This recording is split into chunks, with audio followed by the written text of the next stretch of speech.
kita harus usir secepat-cepatnya dan kita pulihkan kedaulatan yang telah dirampas oleh persekongkolan tadi yang saya sebut state corporate crime. Kita harus nyatakan perang pada mereka. Tidak bisa kita hanya menuntut berdasarkan pasal-pasal di hukum pidana. Tidak bisa. Jokowi bukan membela rakyat, bukan menjaga kedaulatan negara, tapi justru berkomplot. Prabowo tidak berani atau tidak berdaya keluar dari cengkeraman ini. Memang negara sudah dikudeta oleh Jokowi bersama oligarki 2016. Partai-partai itu menjadi alat oligarki. Partai-partai sehingga puncaknya muncullah Undang-Undang Cipta Kerja yang menghalalkan segala cara untuk menggolkan keinginan oligarki. Jadi negara sudah terusir oleh oligarki di Rempang. Kalau nggak revolusi untuk menyelesaikan ini agak berat. Nah, kalau Pak Prabowo beliau gagal mengatakan ini, maka masyarakat Banten siap tawuran secara nasional. Di era Jokowi inilah ya proses legalisasi perampasan tanah rakyat itu mulai masih dilakukan.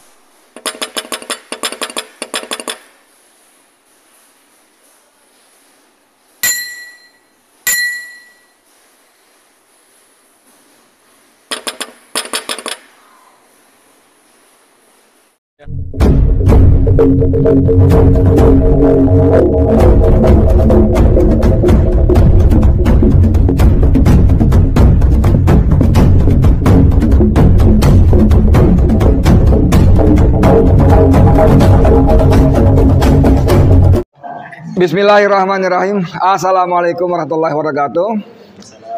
Teman-teman sekalian, saya Edi Mulyadi dari Forum News Network FNN, Bang Edi Channel. Tapi seperti biasa kalau banyak tokoh kumpul gini, kita kolaborasi dengan para YouTuber pejuang. Ada Salwa Media, Mimbar Tube, Politik Islam Official, Wan Kawan TV, Bu Esi, Edi, Rintop.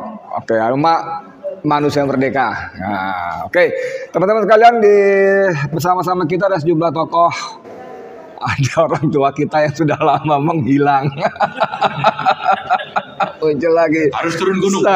Saya langsung ke Pak Surito ya. Beliau ini, waduh, masya Allah luar biasa. Dan tadi kita ngobrol-ngobrol siap turun gunung.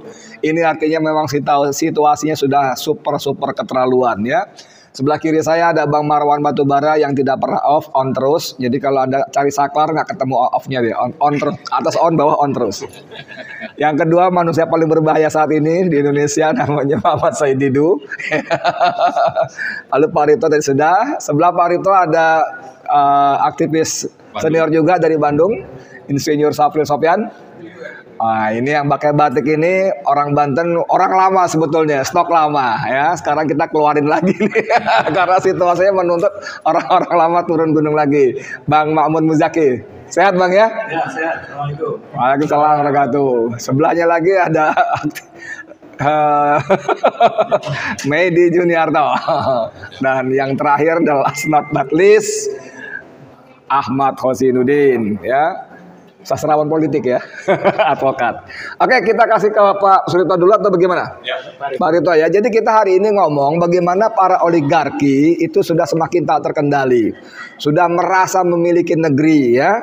Kemarin saya dan Bang Said Didu dengan 5 tokoh lain, misalnya ada Abraham Samad, Abra Eros Jarod dengan kawan itu luar biasa. Mereka betul-betul di daerah bapak-bapak itu berharap kita orang-orang pusat membantu menyelamatkan mereka. Sampai Bang Said Didu dalam pidatonya, kami ini rakyat biasa, tidak bisa apa-apa. Kami datang dan bersuara karena para tokoh, ulama, semua di absen satu-satu, diam saja gitu ya. Oke, jadi di tengah suasana seperti ini memang oligarki harus kita hentikan dan coba kita dengarkan senior kita Bapak Surito. Monggo Pak Rito.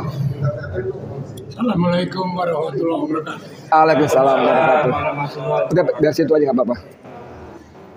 Dari keterangan-keterangan yang diperoleh dan fenomena yang telah dikumpulkan oleh beberapa rekan kita, antara lain Pak Said Didu dan aktivis-aktivis lainnya yang telah terjun langsung di lapangan, apakah itu di PIK 2, apakah itu di Rempang, menunjukkan bahwa sekarang ini ada persekongkolan antara pengusaha jahat dan tamak dengan apa yang disebut public figure yang ada di legislatif, yang ada di eksekutif, yang ada di yudikatif, bahkan ada yang di Polri dan di TNI. Mereka persekongkolan, dan persekongkolan ini digambarkan oleh Prabowo adalah negara di dalam negara. Oleh karena ini kita tidak bisa tinggal diam, kita harus berantas. Kita mesti selesaikan ini urusan. Kalau tidak, kita sangat sedih. Anak dan cucu kita nanti jadi anak-anak yang terlantar dan kehilangan identitas dan integritas.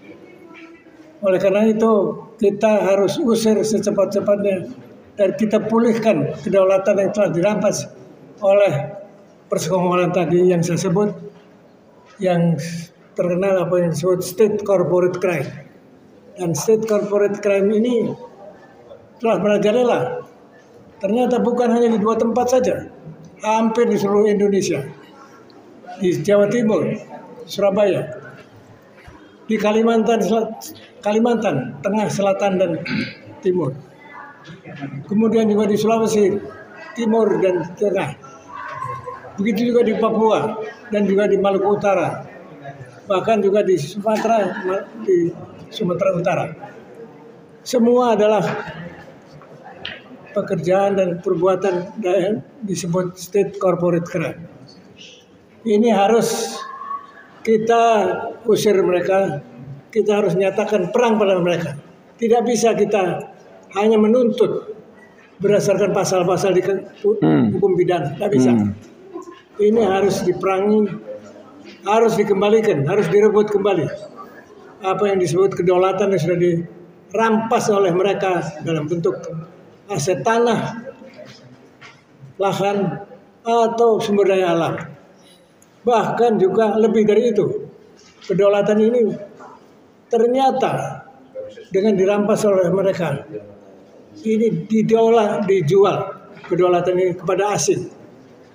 Dan kedaulatan yang dijual pada asing ini sudah nampaknya merupakan hasil kesepakatan perjanjian-perjanjian yang dibuat oleh Jokowi dengan Xi Jinping di Chengdu, yaitu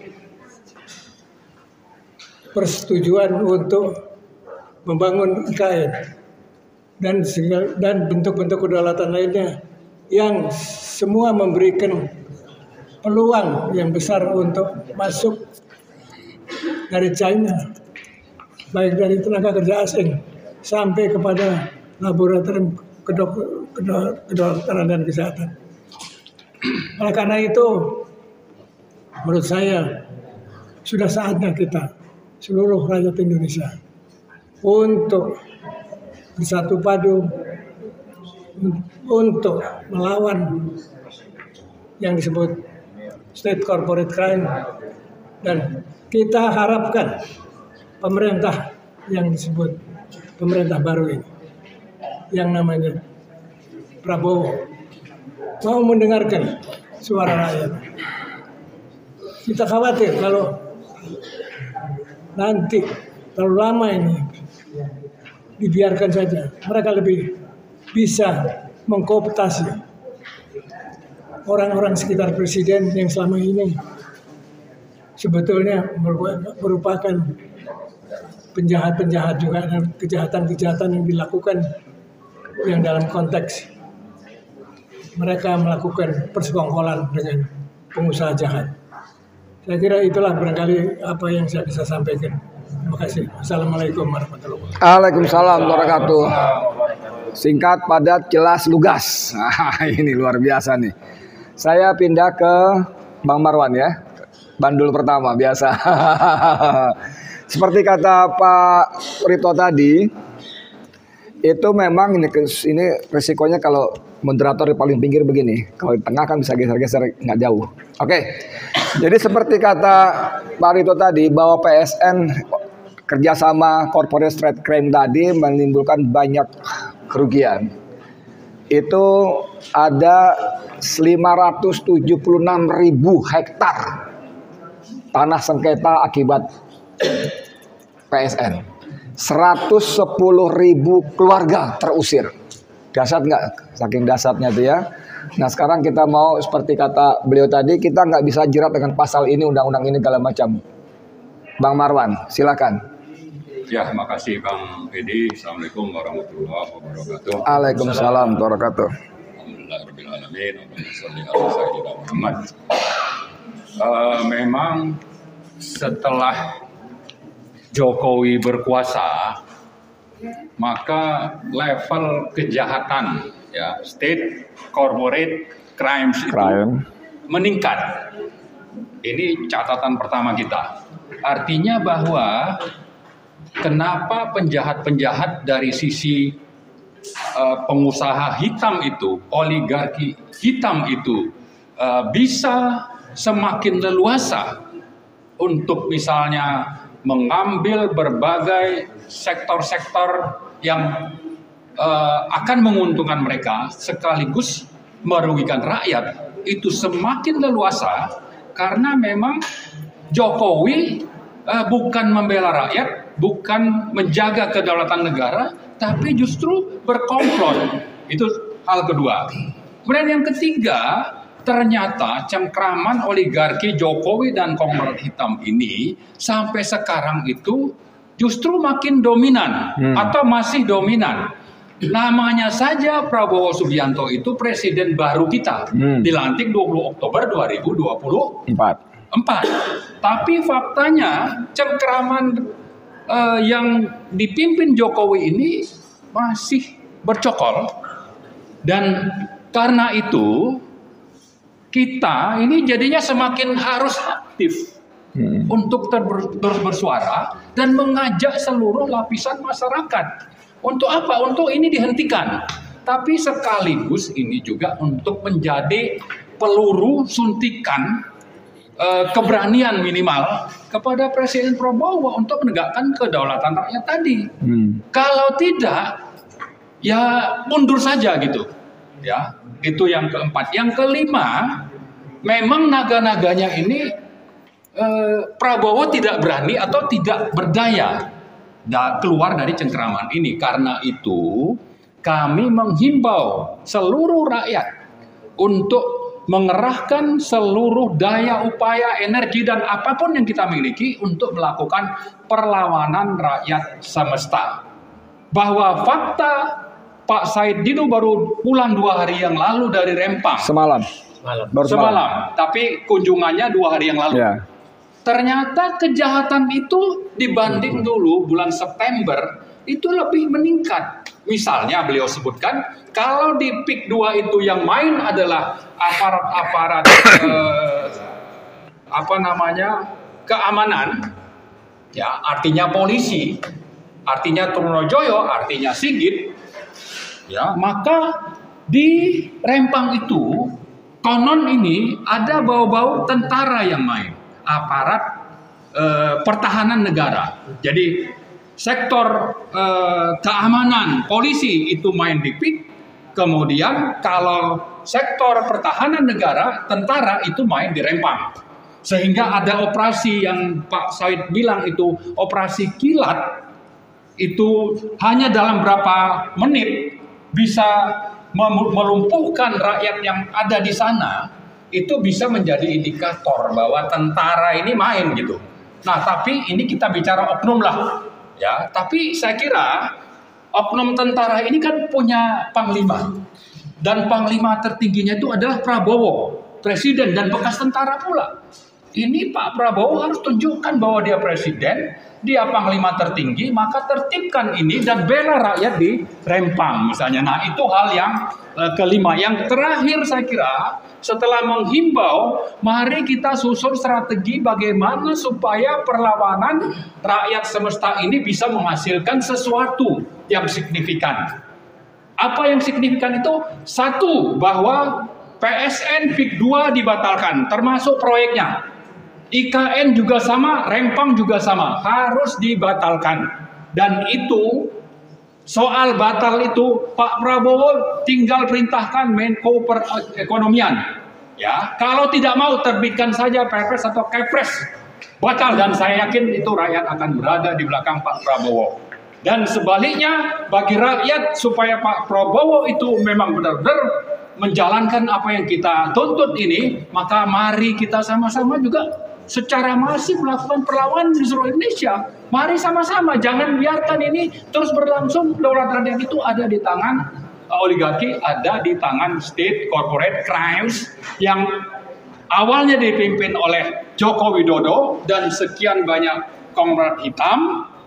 Jangan sampai ini diteruskan bahwa oligarkinya berganti dari Jokowi ke Prabowo. Prabowo harus membalikkan keadaan ini sehingga daulat rakyat itu bisa ditegakkan. Saya kira itu mungkin Pak Edi yang saya sampaikan. Makasih. Oke, makasih Bang Marwan.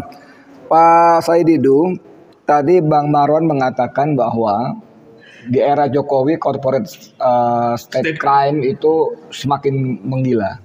Saya ingat dalam sebuah diskusi di kami, Koalisi Aksi Menyelamatkan Indonesia, Bang Said juga mengatakan periode pertama sejak 2016, Jokowi sudah mulai memecat para menteri-menteri yang punya integritas. Rizal Ramli, siapa lagi? Anies Baswedan, masuklah para pengusaha. Ya, disitulah kepentingan-kepentingan bisnis lebih dominan ketika mereka rapat ketimbang mikirin kepentingan rakyat. Mohon di, monggo silakan. Elaborasi. Saya ulangin pernyataan saya bahwa memang negara sudah dikudeta oleh Jokowi bersama oligarki 2016. Itu faktanya saat itu bersamaan orang-orang yang memperjuangkan rakyat diberhentikan. Sudirman Said, Ramli, Anies Baswedan, diberhentikan dan dimasuklah para konglomerat menjadi menteri. Nah, tadi asal publik tahu Pak Surito ini umurnya 88 tahun. Masya Allah. Dan beliau turun karena negaranya Terancam. Dan dulu guru kita lah, sampai sekarang guru kita untuk berjuang umur 88 tahun dan konsisten berjuang untuk melawan oligarki yang istilahnya state corporate crime.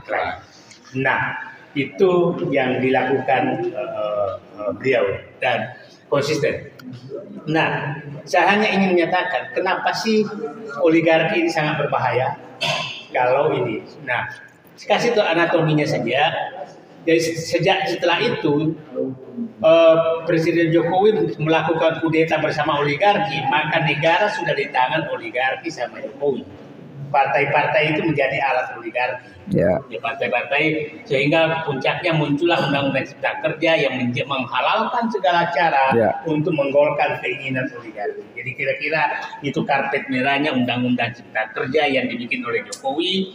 Nah, itulah kenapa sekarang kita selalu bertanya, kenapa partai-partai diam semua? Karena saya yakin mereka terlibat dalam undang-undang semua itu dan mungkin juga menjadi penikmat daripada hasil kudeta Jokowi bersama oligarki.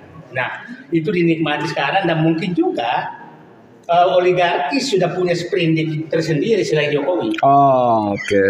Jadi oligarki punya sprindik sendiri kepada tokoh partai, ulama, cendekiawan punya, karena sehingga mereka diam. Mungkin yang hadir di sini memang nggak dihitung oleh oligarki. Ngapain gua kasih amplop kalian? Kira-kira selain nggak bisa dikasih amplop juga ya kira-kira ini bilang orang-orang biarnya orang-orang gila aja itu mereka. Nah, saya ingin menyatakan kenapa bahaya sekali. Saya kasih tahu anatomi bagaimana oligarki. Kalau di Rempang, kita mulai dari barat, Rempang itu luas lahannya sebenarnya 18.000 hektar, 70.000 hektar itu untuk hutan lindung.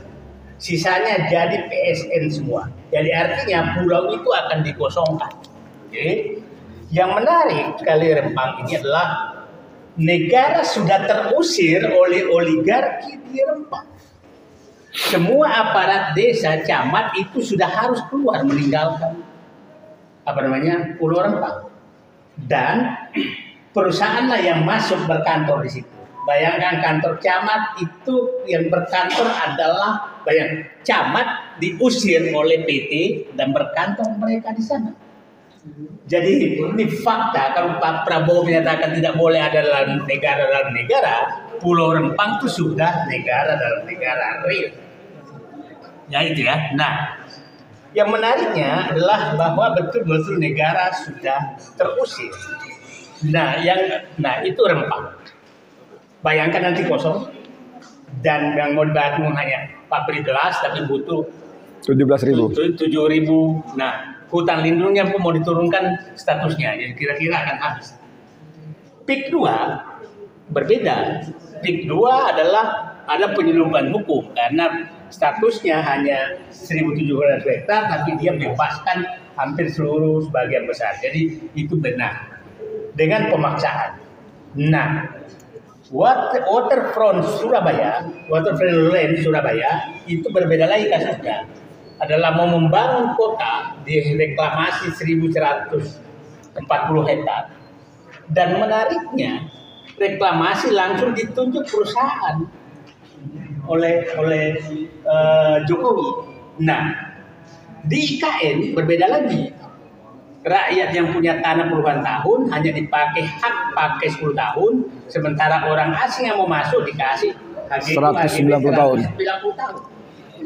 Jadi kesimpulannya adalah Jokowi ini betul-betul sudah menjual tanah air ini kepada oligarki. Nah, itu yang di perkotaan, yang di pedesaan lebih parah lagi. Ada grup yang menikmati jutaan hektar lahan. Kita belum pernah masuk bagaimana di Marwani. Berapa tambang yang diserahkan ke Cina. Ya, almarhum Faisal Basri sudah membuka. Ya. Kita belum datang ke Maluku Utara. Kita belum datang ke Kalimantan boksit. Kita belum datang ke perkebunan dan kelapa sawit di Kalimantan, Sumatera, ATI semua, oligarki semua yang menguasai. Jadi kita ini betul-betul sudah tanah kita sudah diserahkan oleh Jokowi kepada oligarki dan asing. Tanah dan tambang itu sudah diserahkan oleh oligarki dan asing. Saya setuju pernyataan Pak Adito bahwa ini tidak bisa dengan pendekatan hukum normal untuk menyelesaikannya. Ini sudah mohon maaf aja kalau nggak revolusi untuk menyelesaikan ini agak berat. Karena kalau Bapak pakai cara hukum, ya kita lah. Kemarin baru dapat masa Afremuis korupsi puluhan 300 triliun hanya dihukum. Itu menurut saya betul melukai hati masyarakat. Inilah menurut saya bahwa memang istilah saya sudah kondisi darurat, Pak. Karena Jokowi sudah menyerahkan kedaulatan ini, mengkudeta kedaulatan ini bersama oligarki. Itu yang paling bahaya. Nah, sehingga menurut saya bukan kita ini kan bahwa dan kita tidak bisa berharap karena kelihatannya tokoh-tokoh dan partai politik dipegang juga sprindiknya oleh oligarki. Terima kasih. Pak, mungkin bisa dijelaskan tadi sedikit tentang sprindik gitu, biar jelas kepada teman-teman. Jadi begini, saya ingin kalau orang itu partai atau tokoh sudah pernah menerima amplop dari oligarki, maka pasti oligarki punya dokumentasi. Menerima uang haram itu pasti punya. Ya. Dan kalau dia coba menyanyi, maka dia buka. Ya. Dan ini bisa saja kerjasama dengan penegak hukum. Ini orang ini loh. Coba lihatlah. Ada menteri dulu datang ke Kiai, kelihatan amplopnya diserahkan kok. Betapa beraninya itu di syuting loh. Ada ke kantor ormas keagamaan terbesar, ya. Kan kelihatan amplop diserahkan. Jadi maksudnya betapa mereka tuh sudah menjebak, jadi menjebak seluruh pihak, apalagi partai politik. Ya. Bagi partai politik. Jadi kira-kira menurut saya mereka sudah terpenjara oleh oligarki. Jadi kita tersandra. tersandra. Oke, jadi memang kalau Bang Marwan minta penjelasan, amplop yang dimaksud Bang Said itu tidak benar-benar berwujud amplop saja, ya. Kalau kita dengar wawancaranya Pandana Baban kan Marwan Sirait mengaku mendapat rumah di Jalan Diponegoro Menteng 100 miliar rupiah dari aguan. Itu kata Pandana Baban ya, bukan kata saya. Oke, Bang Said cukup ya. Makasih banyak. Sekarang kita geser ke Bang Safril Sopyan yang dari Bandung. Bang, ini Bang Said tadi bilang kita seperti mengutip Pak Rito tadi, nggak bisa lagi hanya pasal-pasal, malu revolusi. Coba nih, aktivis 78 ini, udah tua juga nih Bang Sopyan, Safril Sopyan ini 78. Ayo, mangga silakan, gimana? Terima kasih Bung Edi. Ini berbicara tadi sudah dijelaskan baik oleh Pak Rito, Pak Said Didu, Pak Marwan gitu ya. Bagaimana kita sudah sangat terjajah. Artinya kedaulatan bangsa kita ini oleh satu orang berkuasa 10 tahun, yaitu Jokowi, itu sudah menjadi pengkhianat. Artinya kan demikian. Jadi supaya masyarakat juga paham kenapa kita mempermasalahkan PIK 2 dan Rempang ini. Kalau kami di Bandung, waktu PIK 2 pertama di bulan September itu, kita ada gerakan aksi umat melawan, melakukan aksi di Gedung Merdeka di Bandung untuk mendukung perjuangan dari rakyat Rempang. Kenapa kita berpikir demikian? Karena Rempang itu permasalahannya bukan saja permasalahan masyarakat Rempang, tapi ini merupakan masalah masyarakat secara keseluruhan bangsa Indonesia. Karena Rempang ini sangat strategis di Selat Malaka. Lalu mau dikosongkan, ini benar-benar tidak masuk akal karena memang di sana itu ada penduduk yang sudah ratusan tahun berada di sana dan mereka ingin kosongkan. Menurut almarhum Rizal Ramli yang kebetulan sahabat saya dan sama-sama sepenjara dulu, itu dikosongkan karena mau dijadikan Eco City.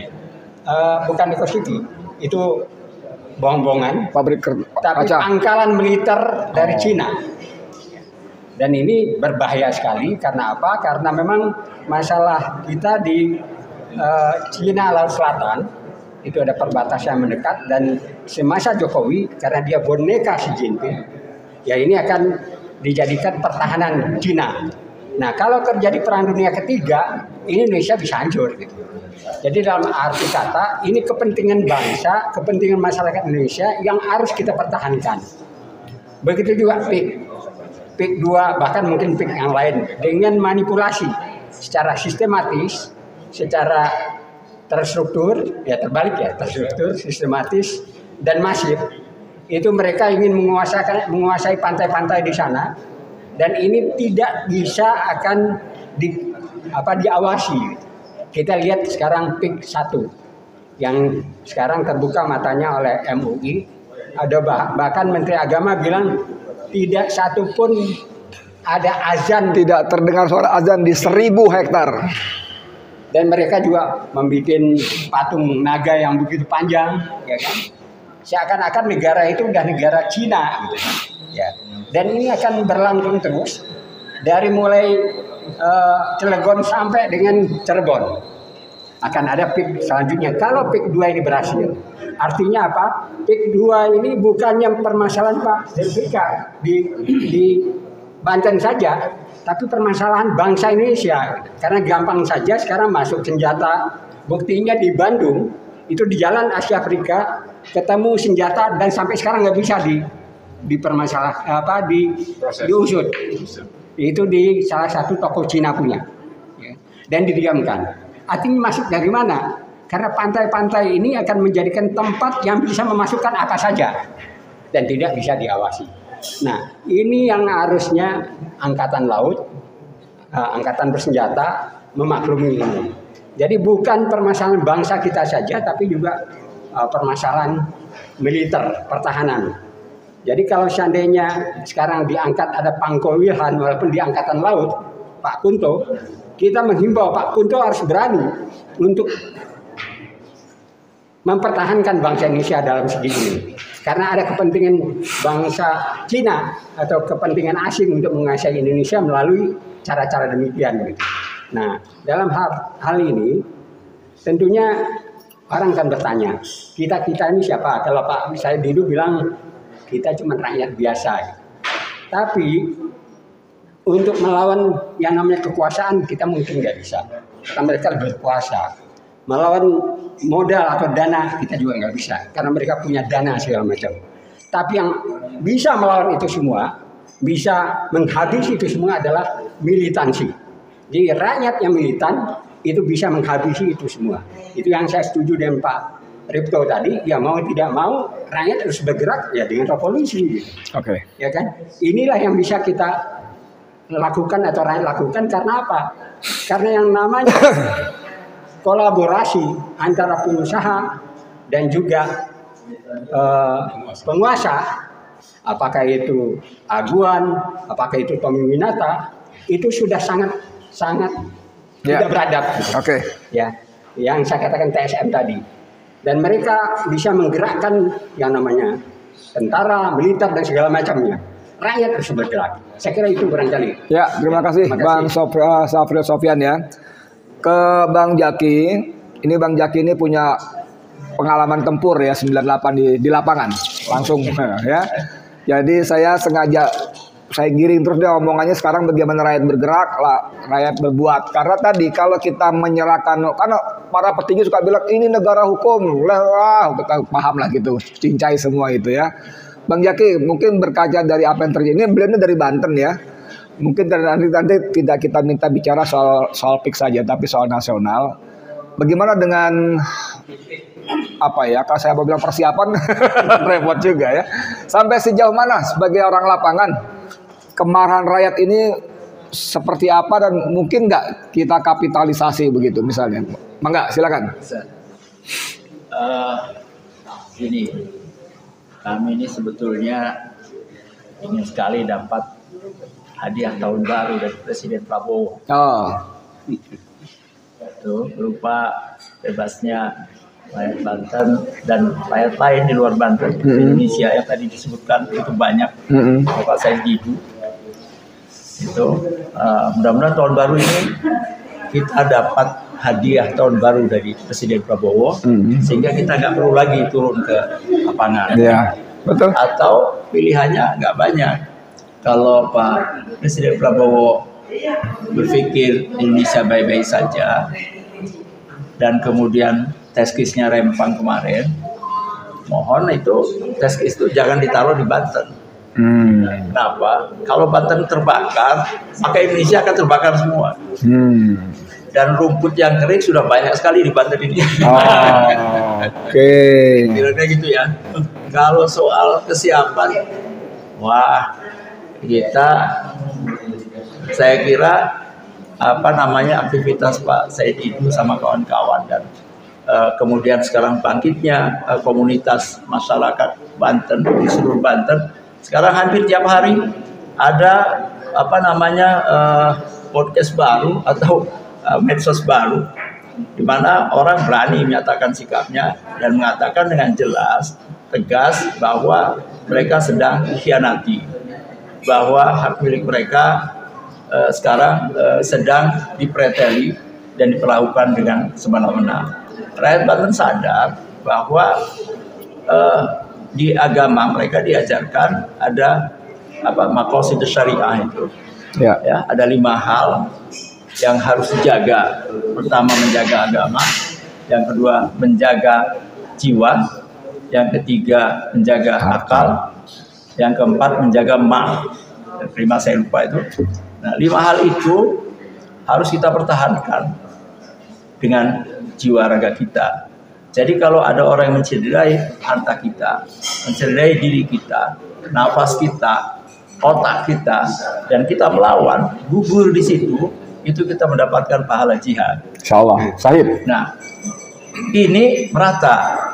Sehingga kita sebetulnya sekarang ini sedang menjaga supaya energi masyarakat itu tidak tumpah dengan cara yang keliru. Jadi kalau Pak Prabowo memberi kita hadiah, oke, sudahlah.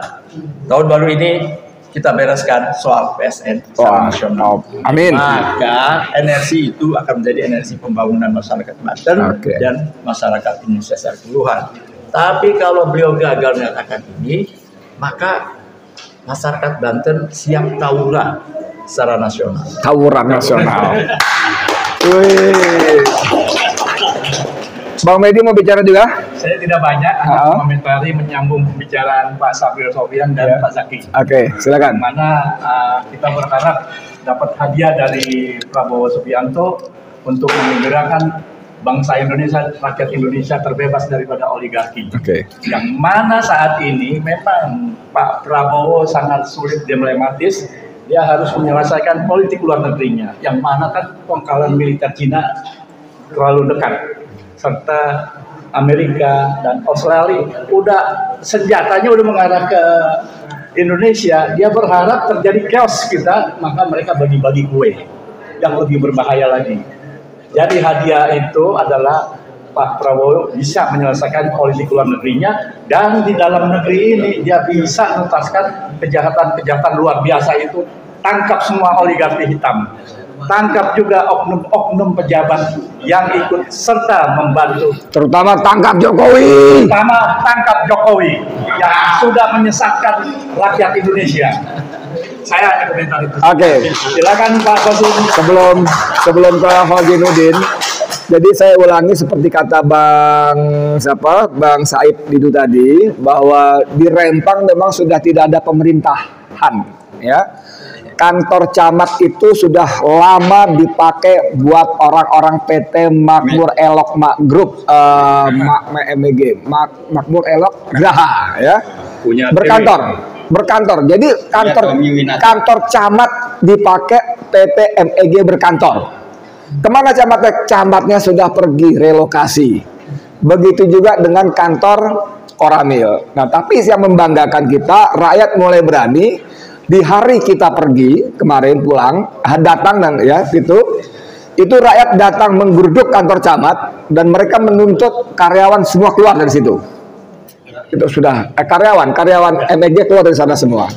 Nah, sekarang kembali ke Bung Ahmad Hojinuddin. Kita bicara misalnya di PIK 2. Semua transaksi kita tahu terjadi secara tidak sah, ilegal. Ada intimidasi, ada penyelundupan hukum, seolah-olah PSN dan sebagainya. Nah, yang kita tahu sebagai saya orang awam bahwa transaksi yang tidak sah itu, yang dengan cara itu tidak sah. Maka coba tolong kasih kami, boleh nggak rakyat PIK khususnya dan Rempang umumnya yang PSN lainnya itu mengambil lagi tanah yang sudah diambil alih secara istilah sampean dirampas itu? Bagaimana konsekuensinya dan sebagainya? Silakan. Baik, Bismillahirrahmanirrahim. Jadi secara perdata, transaksi jual beli itu kan harus berdasarkan kesepakatan para pihak. Dan kesepakatan itu kan ada yang berkaitan dengan subjeknya, para pihaknya, ada juga yang berkaitan dengan objeknya. Kalau subjeknya ternyata terintimidasi, berarti syarat subjektifnya tidak terpenuhi, sehingga dapat dibatalkan.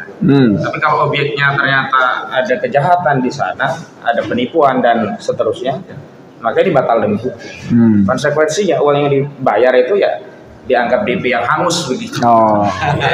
DP hangus tanah balik begitu. Itu yang diatur secara perdata. Tapi saya ingin melihat lebih jauh dari sisi anatomi ideologi yang hari ini menguasai negara kita. Jadi fenomena yang kita saksikan saat ini adalah reinkarnasi atau bahkan bukan reinkarnasi. Ini adalah satu revolusi, bukan evolusi. Revolusi kapitalisme yang kian brutal. Kalau dulu kapitalisme itu kan memposisikan negara sebagai penjaga malam, diam, tidak ikut bertindak, biarkan market ya yang melakukan transaksi barang dan jasa. Jika diharapkan dengan supply demand itu terjadi equilibrium, gitu, keseimbangan pasar barang dan jasa itu distribusikan berdasarkan supply demand yang terjadi secara alamiah. Negara diminta menjadi penjaga malam.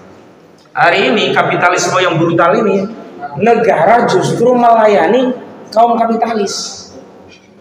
Tidak lagi dia menjadi penjaga malam, tapi aktif ronda 24 jam untuk menyediakan lapak bisnis demi keuntungan kapitalis dengan merampas tanah rakyat.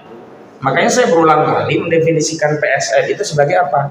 Sebagai upaya merampas tanah rakyat berdalih PSN untuk lapak bisnis para oligarki. Ada yang oligarki properti, ada oligarki tambang, ada oligarki kehutanan, atau ada oligarki perkebunan, macam-macam.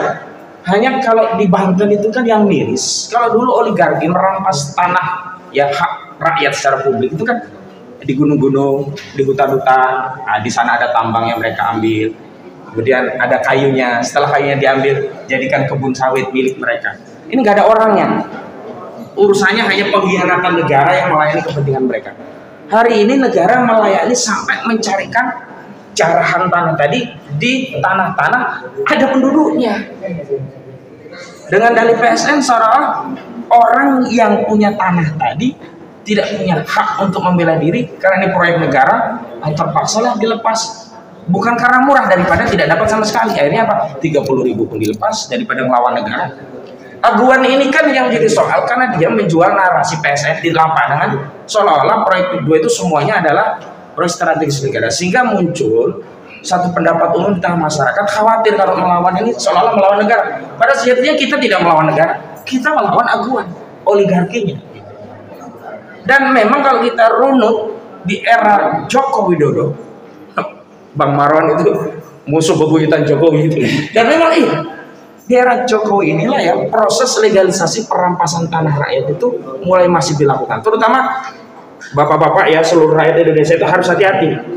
Jokowi sudah menerbitkan PP nomor 18 tahun 2021 ya tentang hak pengelolaan atas tanah, satuan rumah susun dan pendaftaran tanah. Per 30 atau 31 Desember 2025 ini giri-giri yang kita berikan sebagai bukti kepemilikan itu enggak diakui. Ada waktu 5 tahun untuk melakukan konversi giri itu untuk dilakukan pendaftaran untuk menjadi SHM. Pertanyaannya, masyarakat siapa sih yang punya uang bisa daftar semuanya? Sebenarnya kalau kita merujuk ke UPA Undang-Undang Nomor 5 Tahun 60, pendaftaran sistematis itu kewajiban negara loh. Jadi kalau ada rakyat tidak punya surat, negara yang berkewajiban mengeluarkan surat untuk mengakui hak rakyat. Bukan sebaliknya, kayak di Rempang, rakyat tidak punya surat, kemudian TW dikasih surat, lalu mereka mengatakan, mereka nggak punya surat, ngusir rakyat Rempang, sementara TW dia nggak pernah datang ke Rempang. Apa dasar hukumnya TW ini datang mengusir rakyat di Rempang? Dia kan bermodal surat yang dikeluarkan oleh negara, konsesi. Padahal rakyat sudah lama. Ketika ditanya, mereka nggak punya syarat. Ini kan yang keliru bukan rakyat, kalau rakyat sudah turun-temurun tinggal di situ. Sesuai dengan UUPH, ada pendaftaran sifatnya sporadis, rakyat yang berinisiatif mendaftarkan. Ada pendaftaran sistematis, kewajiban negara untuk melindungi hak tanah rakyat dengan mendaftarkan secara sistematis. Ada satu kajian yang menarik dari Forum Korban Mafia Tanah Indonesia, yang ketuanya SK Budiarjo. Beliau itu menyarankan agar pendaftaran secara sistematis ini efisien, efektif, murah, cepat, maka pengukuran itu dilakukan antara batas tanah masing-masing rakyat, sehingga saling kenal kan, tanah kamu situ ya, kita buat langsung daftarkan BPN. Di situ menutup celah para perampas tanah itu meletakkan NIB di atas tanah rakyat. Sekarang kan modusnya begitu, tanah kita udah girik, bahkan SHM diletakkan NIB, ngambil girik dari tempat lain. NIB itu apa? Nomor induk bidang tentang gitu. lokasi dari tanah itu, begitu ya. Yang itu dijadikan dalih rampas. Jangankan girik, sekarang yang punya SHM pun bisa diusir. Kenapa? Karena pendapat yang dikuatkan adalah pendapat negara, tinggal BPN-nya. Nah, ketika BPN sudah disuap, mereka berpihak kepada oligarki, pemilik tanah yang bahkan punya SHM pun bisa diusir. Padahal kalau dia ya mengurus secara normal, ada pendaftaran sifatnya sistematis itu, saling tahu. Orang yang mau naruh NIB itu pasti terusir. Kenapa? Lu siapa tiba-tiba ngaku punya tanah batas utara sama siapa, selatan sama siapa, barat, kan nggak punya tetangga dia, nggak bisa nyolong NIB itu. Oke. Makanya kalau sudah begini, saya setuju pendapat dari SK Budiarjo FKT. Memang harus ada perpu mengembalikan kedaulatan tanah ini ke asalnya. UPH itu sebenarnya desainnya sudah bagus. Ada inisiatif rakyat secara sporadis untuk meningkatkan haknya, ada kewajiban negara mendaftarkan secara sistematis. Nah, ini diterabas oleh saudara Joko Widodo dengan PP nomor 18 2021 tadi. Kita diberi waktu memang 5 tahun dari 2021 sampai 2025 Desember. Cuma pertanyaannya, siapa sih Bang yang bisa ngurus laporan desa? Butuh duit kan?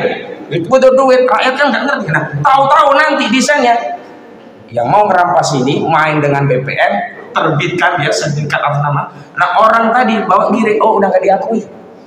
Per Desember 2025 nggak bisa lagi. Jadi Januari 2026 kalau kita punya giring nggak bisa jadi bukti kepemilikan. Itu ditegaskan di pasal 18 ayat 1 dan kemudian ditegaskan 280 waktu batas daripada limitasi 5 tahun harus segera ditingkatkan. Artinya apa? Seolah-olah negara begini, oh lo kalau punya giring segera daftarin nih, gua kasih waktu 5 tahun. Kalau enggak ya gua nggak akui itu sebagai bukti. Kan bukan begitu harusnya. Harusnya negara yang melayani, mendaftar secara sistematis bukan sporadis. Nah memang ada program corona, tapi kan nggak semuanya terjangkau. Nah saya kira, jadi kalau kita bicara tentang Rempang, tentang PIK 2, ini kita tidak bicara 2 lokasi ini, tapi fenomena perampasan tanah rakyat oleh oligarki, ya, menggunakan kekuasaan state yang kalau istilah Pak Suripto adalah state corporate crime ini terjadi secara sistematis, struktural dan masif. Yang diuntungkan beda saja. Misalnya kalau di PIK 2 Aguan yang diuntungkan, kalau di Rempang yang diuntungkan TW itu siapa? Tommy Winata, ya. Kalau misalkan di Lido itu Haritanu. Coba cek daftar PSN itu siapa yang paling diuntungkan dari proyek-proyek strategi. Oke, gitu. siap. Makasih banyak. Closing sini. Oke ya, luar biasa sekali. Jadi teman-teman sekalian, demikian obrolan kita dengan sejumlah tokoh yang sangat mencerahkan dan menginspirasi. Beberapa mencerahkan karena menambah pengetahuan dan menginspirasi untuk melakukan aksi, maksud saya begitu ya. Karena omong-omong kita semua capek, pasal, ayat, perpu apa segala macam sudah bertumpah ruah, tapi semua memang ada sumber manusianya. Dan tadi kalau saya bilang boleh nggak rakyat merebut kembali tanah yang sudah dikasih DP itu adalah bagian dari supaya memberikan motivasi rakyat untuk bergerak, ya. Tidak bisa tidak, tokoh senior kita 88 tahun pun sudah turun gunung, artinya revolusi, nggak bisa enggak ya, tinggal kita mainkan jurus-jurusnya supaya kejadian. Demikian kurang lebih bermanfaat, semoga bermanfaat, dan saya Edi Mulyadi. Ada apa namanya? Teriakan. Ya, biar dikomandoi oleh Bang Marwan ya. Sebelum kita tutup ya. Tangkap Jokowi, tangkap Aguan, tangkap Tommy Winata. Oke deh. Gitu ya. Oke, dari saya selesai, langsung ke Bang Marwan, nanti kita bubar. Monggo Bang Marwan. Tangkap Jokowi. Tangkap Jokowi. Tangkap Aguan. Tangkap Aguan. Tangkap Tommy Winata. Tangkap Tommy Winata. Tangkap Antoni Salim. Tangkap Antoni Salim. Merdeka. Makasih banyak. Assalamualaikum warahmatullahi wabarakatuh. Direvisi, bukan merampas kembali, seolah-olah bukan hanya mengambil kembali tanah. Mengambil kembali. Oke.